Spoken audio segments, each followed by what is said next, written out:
예, 안녕하십니까.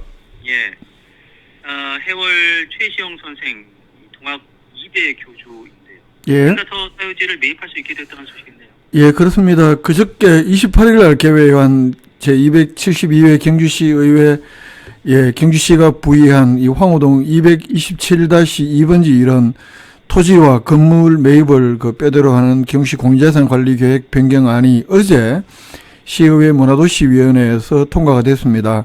향후 본회의 의결 절차만 남겨두고 있습니다. 12월 10일쯤 2차 본회의가 예정되어 있습니다. 이게 생가 복원을 위한 작업인데 생가터와 건물들을 매입한다는 계획인 거죠? 그렇습니다. 이 최시영 선생의 생가터 227번지 일대에는 현재 사유지입니다. 토지 7필지 740평방미터 그리고 건물 6동이 있는데요. 한 519평방미터가 있는데 그 토지는 한 27억 3천만 원 그리고 건물은 한 2억 4천만 원에 일괄해서 경주시가 매입하는 계획입니다. 네. 이 생가터는 해월 최시영 선생이 1827년 태어나서 모친이 사망하기까지 한 1832년까지 5년 동안 생활했던 곳이고 그래서 태어난 곳이긴 하지만 사실상 외가인 셈인데 예. 경주시에서는 내년에 이 부지를 매입을 해서 건물을 철거를 하고 그래서 2026년까지 한 33억 원을 추가로 들여서 안채, 아래채 이렇게 생가 2동을 복원을 하고 생가 마당에는 흉상이라든가 안내판을 갖춘 역사마당으로 꾸밀 계획입니다.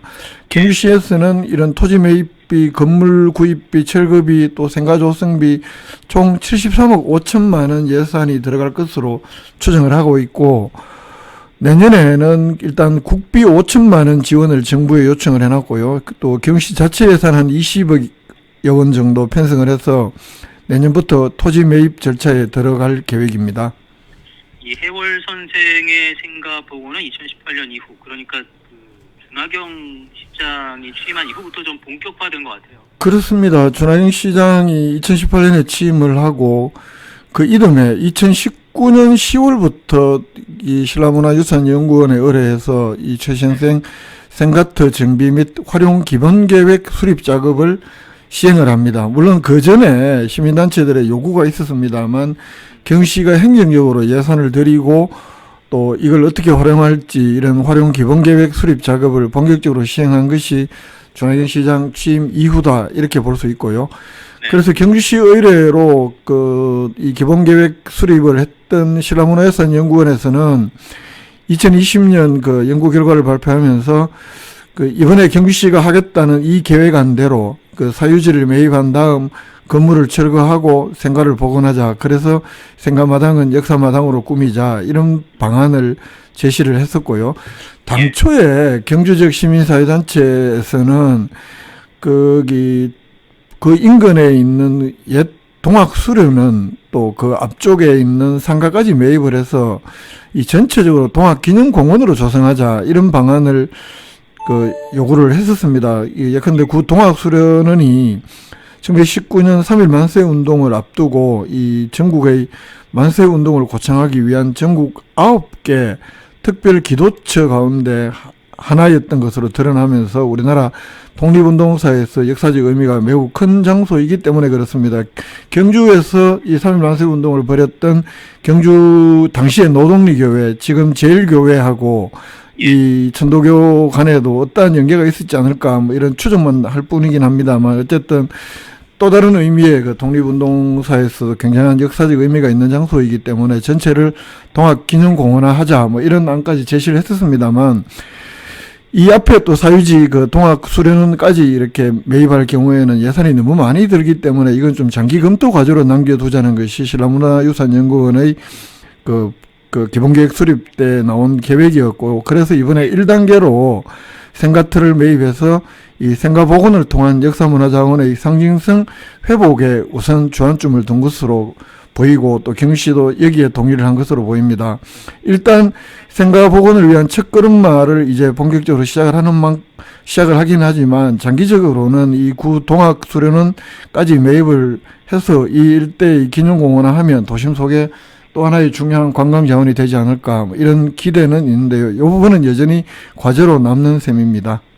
그러면 앞으로 이 생가복원은 어떻게 진행이 될까요? 일단 그 이 공유자산관리계획 변경안이 그 12월 달 최종적으로 시의회 본회의를 통과를 하면 내년에 예. 예산 편성이 될 테고, 그래서 경주시가 토지 매입을 시작을 하게 되고, 이렇게 됨으로써 이 생가복원 작업은 좀 본궤도에 오를 것으로 보입니다. 경주시에서는 이곳 그 생가복원 이 현장하고 현곡면 가정리 일대의 그 동학 창시자인 뭐 수훈 최재훈 선생의 생가, 또 동학 발상지 사업으로 현재 내일 모레 12월 2일 날 준공하는 동학 기념관 뭐 이렇게 연계를 할 경우에는 그 경주의 또 하나의 중요한 관광 자원이 될 수 있을 것으로 이렇게 기대를 하고 있습니다. 특히 경주 읍성하고도 이 생가타하고는 바로 연결해 있기 때문에 그렇습니다. 예. 세월 선생의 생가터 사유지 매입 계획 소식 알아봤고요. 제가 지난 주말에 옛 경주역을 좀 가봤었는데 사진전하고 있었을 텐데요. 예, 문화 플랫폼이라는 이름으로 새롭게 리모델링을 했더라고요. 예, 그렇습니다. 이 작년 연말에 경주역 기능은 마감을 했고요. 그래서 경주시에서는 이 전체 어떤 경주역 종합개발 계획을 수립을 하고 시행할 때까지는 앞으로 뭐 몇 년이 걸릴지 예측하기가 쉽지 않은 만큼 꽤 장기간이 소요될 것이기 때문에 우선 경주역 건물하고 앞에 역광장을 그 문화체험 전시를 할 수 있는 복합 문화 공간으로 조성을 하기로 했고, 그 계획에 따라서 지난 8월 달부터 최근까지 한 11억 500만 원의 예산을 들여서 경주 역사를 전시 체험 문화 이 커뮤니티 공간으로 리모델링을 했고 완공을 했습니다. 말씀하신 대로 지난주까지 이제 옛 사진전이 있었는데요. 예. 앞으로 경주시가 어떻게 활용할 계획일까요? 이 경주시에서는 경주 시민을 비롯한 문화예술인들의 창작 의욕 고취를 통해서 생활문화 확산 그리고 문화산업 활성화의 기반으로 이곳을 활용하겠다는 계획입니다. 그래서 명칭을 하여튼 여기에는 뭐 공유 오피스라든가 또 3D 프린트 뭐 그리고 또 교육실, 스튜디오 이런 문화 창작 공간도 이렇게 조성을 해서 문화예술인들이 다양하게 창작 활동을 하고 또 자유롭게 활용할 수 있는 공간으로 이렇게 만든다고 합니다. 또 그리고 지속적인 전시, 또 버스킹, 또 아트 프리마켓 이런 다양한 행사들 진행을 한다는 계획입니다. 이곳에서요.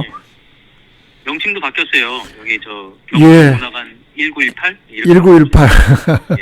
이게 경주역이 처음 영업을 시작한 해가 1918년 11월 1일입니다. 근데 문제는 1918년에 영업을 시작을 하고 개통한 경주시의 최초의 철도역은 이 자리가 아니고요. 현재 서라벌 문화회관에 있던 자리입니다. 이 자리에 서라벌 문화회관에 있던 경주역이 이 1936년에 현재 우리가 보는 경주역으로 새롭게 지어서 이전을 했거든요. 그렇기 때문에 이 경주역의 역사성으로 따지면 1918년이 맞는데 현재 있는 어떤 공간적인 역사성으로 보면 1936년이 더 맞는 것 아니냐, 이 기왕의 이름을 붙이면, 이런 의견도 있긴 합니다만 경주역의 역사성을 강조하기 위해서 이 공모를 통해서 그 경주문화관 1918로 정했다는 것이 경주시의 설명입니다. 그렇군요. 여기 그 역사 건물은 철도 기념물로 지정이 됐다고 하죠? 그렇습니다. 이게 1936년에 현존하는 불국사역하고 이 경주역, 이게 조선시대 전통 건축 양식을 도입한 역사로 유명합니다. 일제도 우리나라의 이렇게 오래된 역사 도시에 있는 철도역은 전통 건축 양식을 적용한다는 이런 방침으로 전주, 남원, 수원, 경주역, 불국사역 이렇게 이제 전통 양식을 가미해서 만든 양식 그 역사인데 현재 남아 있는 곳은 경주역하고 불국사역이 두 곳뿐이라고 합니다. 그래서 코레일에서는 경주역과 불국사역은 철도 기념물로 지정을 했고 이 보존을 결정한 상황입니다. 이 건축물은 어떻게든 보존을 한다고 하고요.